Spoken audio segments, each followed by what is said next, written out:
કે આને ખબર પડવી જોઈએ કે હું મોકલું નહીં. પોતાનું નામ છુપાવીને ટ્રક ભરાઈને આવે છે. અરે લખનાર એમ કે છે કે અહીં કોઈ પૈસો ન નાખવો, અને લોકો લખીને થાય કે કઈ રૂપિયા નાખો, ત્યાં કોઈ નાખતું નથી. એ સમજવા જેવું છે. હા, કારણ કે લોકોના જ્યાં સુધી હૃદયમાંથી ભાવ ન જાગે ત્યાં સુધી કશું થાય નહીં. એની પાછળ સત્ય છે, સત ગયું ને તો બધું જતું રહે. અને માણસ એમ કે ત્યાં નાખે છે ને અહીં કેમ નથી નાખતો? ભાઈ તો એમાં ક્યાંક કોકનું તપય છે. હા, જલારામ બાપાએ જીવન બીજાના માટે ખર્ચ્યું, પોતે કોઈ અપેક્ષા નહોતી.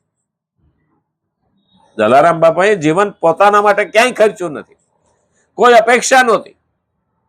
અને એ તો ઠીક, પોતાનું જીવન ખર્ચ્યું, પોતાની મહેનત ખર્ચી, પોતાનો આત્મા પણ ભગવાનને આપી દીધો. અંતે તો ઘરવાળી પણ ભગવાનને આપી દીધી. કેવી મોટી પરીક્ષા! હા, ભગવાને પરીક્ષા લીધી ને, તારી ઘરવાળી કે મને આપી દે મારી સેવા કર.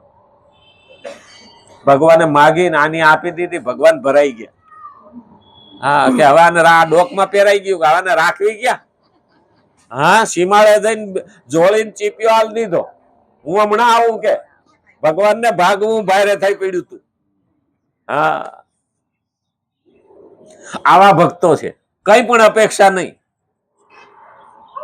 પણ પુત્રના પગ પાયણામાં ને વહુના પગ બાયણામાં. એને કાપડની દુકાન હતી એને બાપાને, જલારામને. પણ બજારમાં એને બાપા ખાવા જાય એટલે જલારામને બેહાડે, તું અહીં બેહી. જો એનામાં બીજો કોઈ ફેરફાર નહીં. માથે પાઘડી હોય, ધોતિયું પહેર્યું હોય, પેરણ પહેર્યું હોય, હાથમાં લાકડી હોય, ડોકમાં માળા હોય ને એક હાથમાં માળા હોય. આમ જોવા જઈએ તો જલારામ બાપુ આવો. આપણે થઈએ ને તો ભગત નહીં ભગવાન બનાવી દઈએ, પણ જલારામ બાપા જ રહ્યા. અને એ જલારામ જયારે દુકાન ઉપર બેઠા હતા અને 10-12 સાધુઓ આવ્યા કે બેટા ધોતિયા જોઈએ, કે હા બાપુ ફાડી દઉં. કે હવે 12 જણાને ધોતિયા ફાડી દીધા એટલે કેવડો તાકો જાય. હા, 100 મીટરનો તાકો હોય તો 5-5 મીટરનું એક ધોતિયું થાય તો 12-5 60 મીટર જતું રહે, કેવડો તાકો જાય. હવે દુકાનમાં તાકો પડ્યો હોય ખબર તો હોય ને. એ સાધુડાને દઈ દીધું. આજુબાજુ દુકાન વાળા વિચાર કરે કે આ બાપો ખાવા ગયો, ખાઈને ઘડીક વાર હુહે, કોઈને પાછો આવશે કે આ જલો બાપાને ભૂખ ભેગો કરશે. અને ઈર્ષાય હોય ને, હા, કે વાહે કપા તરપાઈ કસ કે બધું બાપો જાય એટલે ઉડાડ્યા કરે. હા, અને જલારામ બાપા આવ્યા એટલે જલારામ હાલતા થઈ ગયા. હવે હું ઘેરે જાઉં કે જુવાન જલારામ, પણ ધ્યાન કેમાં? ભગવાનમાં, લોકસેવામાં. એને કઈ જોઈતું નહોતું. એટલે ઓલા બધા આજુબાજુ વાળા આવીને કીધું, સામે એવું દુકાનમાં બજાર હોય એટલે સામેની દુકાનો, સાઈડની દુકાનો બધાને ખબર હોય. અને ઈર્ષા તો હોય જ કે કેમ લાગે.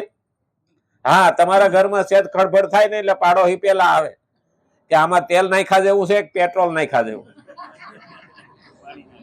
ઠરવું ન જોઈએ. હા, એ ઓછું હળગતું હોય તો અમે ફૂંક મારશું. એટલે જલારામ બાપા ગયા એટલે બાપાને કીધું કે આની 12 સાધુડા આવ્યા હતા ને બધાને એક ધોતિયું દીધું, આ તાકામાંથી ફાડી.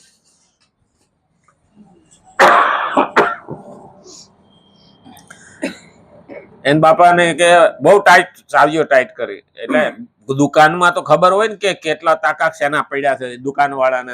આટાની જેમ થોડુંક છે, ત્યારે તો બધું સામે જ હોય. બાપાએ જોયું કે આ જોઈ લઉં કે. એટલે દુકાનમાં બધે આટો મારીને જોયું, અહીંયા તાકો પડ્યો તો અહીંયા 100 મીટરનો પડ્યો તો અહીંયા એટલા મીટરનો, અહીંયા એટલા મીટરનો, બધું જોયું. તો મારું બેટું આમાં તો એ કઈ તાકો ઓછો જ થયેલો નથી. તો 12 સાધુડાને દીધું ક્યાંથી? આ લોકો કે છે, ઓયલા લોકો કે છે કે 12 સાધુડા લઈ નીકળ્યા ધોતિયા એક. પણ મારો પ્રભુએ 100 મીટરનો તાકો પાછો પૂરો કરી દીધો. આ જલારામ ગમે એટલી ઈર્ષા કરવા વાળા હોય ને, ભગવાન કે તારી પરીક્ષા હું લઉં પણ તને જ વિશ્વાસ ના હોય તો જલારામને એવું હતું જ નહીં, મારે તો બીજાના હિત માટે કરવાનું છે અને કોઈ અપેક્ષા નહીં, એને કર્મ યોગી કીધું.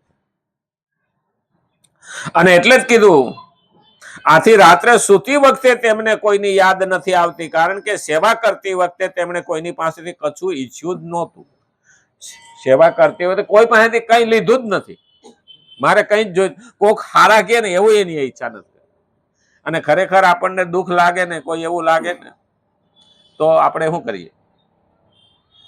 મારા બેટા કે હા આટલી મહેનત કરી તો કઈ સારું ન કીધું. અરે પણ સારું શું કહેવાનું? આપણે ઘરમાં કરીએ ને, ખરેખર ઘરમાં કામ કરીએ ને, તો પણ આપણે અપેક્ષા નથી રાખતા. કોઈ અપેક્ષા રાખે ને તો એ ખોટી વસ્તુ છે. એને છેલ્લે ઉઠીને મેણું મારે કે આખી જિંદગી ઢળ્યા કર્યા પણ જહને બદલે જૂતા મળ્યા. માની લેવાનું આખી જિંદગી કરી પાણી ફેરવી દીધું એક જ ફેરા. ના, કોઈ માથે ઉપકાર નથી કરતા. આપણે આપણું કર્તવ્ય નિભાવીએ છીએ, એમાં કોઈ અપેક્ષા ના હોય. બાળકો મોટા કરવા ને એ પણ આપણું કર્તવ્ય છે. કર્તવ્ય પૂજા છે, એમાં કોઈ અપેક્ષા જ ના હોય. અને જે માણસ અપેક્ષા ન રાખે ને એનો જ ભરવો ભગવાન કરે. અપેક્ષા રાખીને બેઠો તો તું કે સામે વેપાર લઈને બેઠો, આટલું કરીને મને સામે દ્યો, એવું જ થયું. એટલે કીધું કે કોઈની પાસેથી કચ્છું ઈચ્છ્યું નહોતું. બધા સેવકો સ્વયંસેવકો હતા, કોઈ પાસેથી કઈ ઈચ્છ્યું નહોતું. તું મને થેન્ક યુ કે. આ રીતે જે સેવામાંથી, સેવા ભાવથી બીજાઓને માટે જ બધા કર્મો કરે છે અને કોઈની પાસેથી માન બડાઈ વગેરે કઈ નથી ઈચ્છતો, તેને સંસારની યાદ આવતી નથી. એને સંસારની યાદ ન આવે ને કોણ શું કહે ને આ લેવા દેવા જ નહીં. એટલે તો આપણે ત્યાં કહેવત છે કે સાધુ તો ચાલતા ભલા. એ અહીંયા હાવનું હારું કરીને વયો ગયો, કોઈલા થેન્ક યુ કહે કે નહીં એ નહીં, અપેક્ષા નહીં. બીજા ગાય, ત્રીજા ગાય. તો આપણા ભક્તો પણ એવા જ હતા, કોઈ હારો કે ન કે. હા, તે સુગમતા પૂર્વક સંસાર બંધનથી મુક્ત થઈ જાય. સુગમતા પૂર્વક સંસાર બંધનથી મુક્ત થઈ જાય. જ્યારે પેલા વવે હાહરા માળા ફેરવતા હતા ને, ત્યારે વહુ ભેહી દોતા હતા. એટલે ડેલીએ કોઈ ભાઈ પૂછવા આવ્યો, ફલાણા પટેલ છે? તો કે ના ના, બહાર ગયા. એટલે ઓસરીમાં બેઠા બેઠા માળા ફેરવતા હતા. ડોહા કે બહુ ખોટું બોલી. હા, ખોટું બોલી. હું અહીં માળા ફેરવું છે ને કે છે બહાર છે. એટલે ઓલા ભાઈ વહી ગયા ને, એટલે ડોહા માળા મૂકીને કે તું ખોટું કેમ બોલી? તો કેમ? તો હું તો અહીંયા જ હતો. અને તું કે છો બહાર ગઈ છે? તો તમે અહીં નહોતા. તો કેમ? તો કે ચમાર વાળે હતા. હું કે છો? હા, એ કે ભલે મારા હાથમાં હતી પણ કે કોહ મેલ આવ્યા ને. તો કે હા, ઓલો હાંસ છે કે નહીં?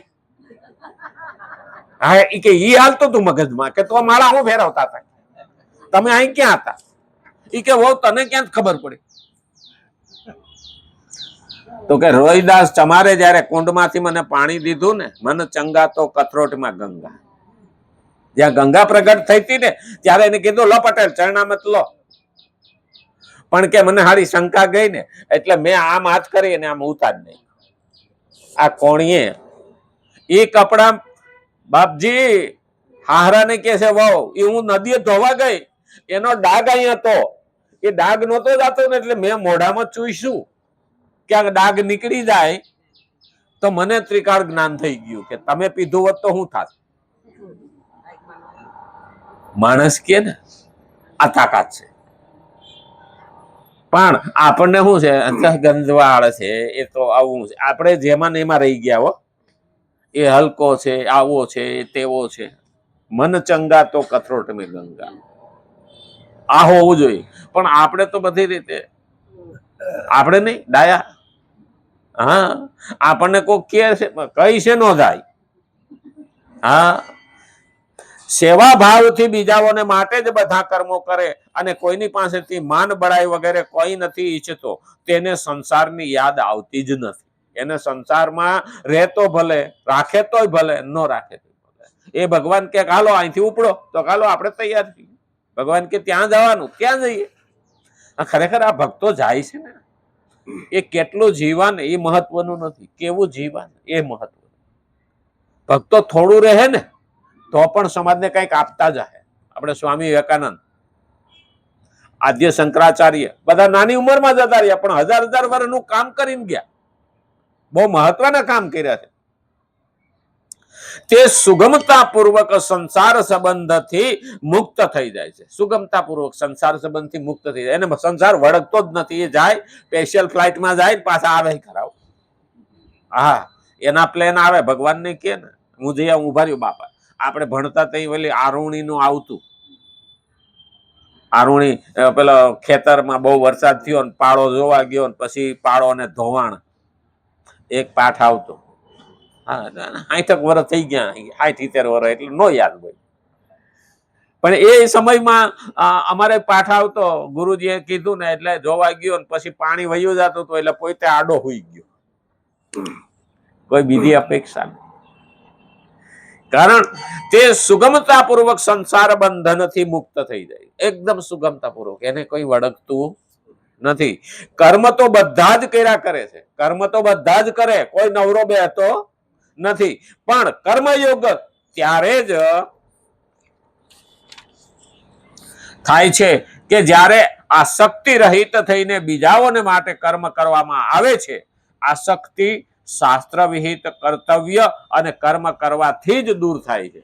શાસ્ત્રે કહ્યું એ પ્રમાણે કરવાથી આસક્તિ દૂર થાય. નહીં તો કે અમે તો આસક્તિ કાઢીને મેલ દે, હું કાઢ્યા જેવી જ નથી. એને ક્યાંથી પકડવી? ઈચ્છા કોઈ દી પકડાય? હા, અંદરથી મન કઈ દી પકડાય કે હવે આને અહીંથી આમ આપણે કાઢીને મૂકી દેશું? અને એટલે કીધું છે કે આસક્તિ શાસ્ત્ર વિહિત કર્તવ્ય અને કર્મ કરવાથી દૂર થઈ શકે છે. ધર્મ તે બિરતિ, માનસની અંદર કીધું છે કે શાસ્ત્ર નિષિદ્ધ કર્મ કરવાથી આસક્તિ કદી નથી દૂર થઈ શકતી.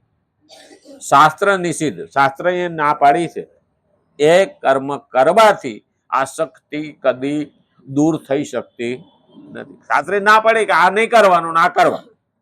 અને જો કે શાસ્ત્ર ખોલે જ કોણ? પણ ટાઈમ થઈ ગયો નહીં? આ ટાઈમ થઈ ગયો. પરમાપ્નોતિ પુરુષ, બહુ મહત્વનો પોઈન્ટ આવ્યો. હવે તો આપણે 15 દાડા પછી મળશું, બરોબર છે? કાલ રવિવાર છે એટલે પાછા મને મૂકવા આવે ને છોકરા, એટલે 15 દાડા ની રજા તો લઉં છું.